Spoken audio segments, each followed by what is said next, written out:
नमस्कार प्रणाम। हम शालिनी तिवारी वालों के बीच एगो खूब सुंदर लेख चुमावन के गीत लेके आइल बनी। ओकरा के देखी जा, अच्छा लगे तो लाइक सब्सक्राइब जरूर करब जा, कमेंट करके बताइब जा कि कैसन लागल आ शेयर भी कर दे। अरे घर में से निकले लिया माँ हो गले मोती के हार, घर में से निकले लिया माँ हो गले मोती के हार।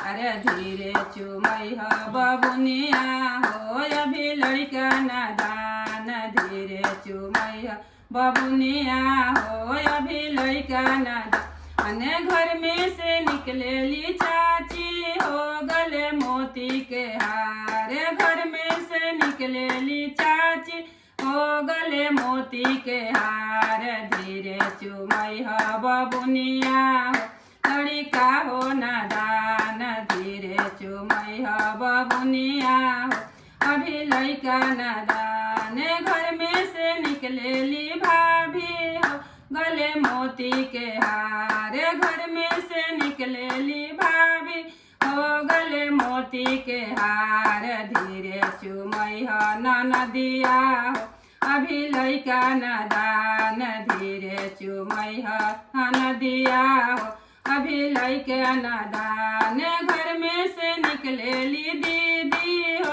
गले मोती के हार, घर में से निकले ली दीदी हो गले मोती के हार।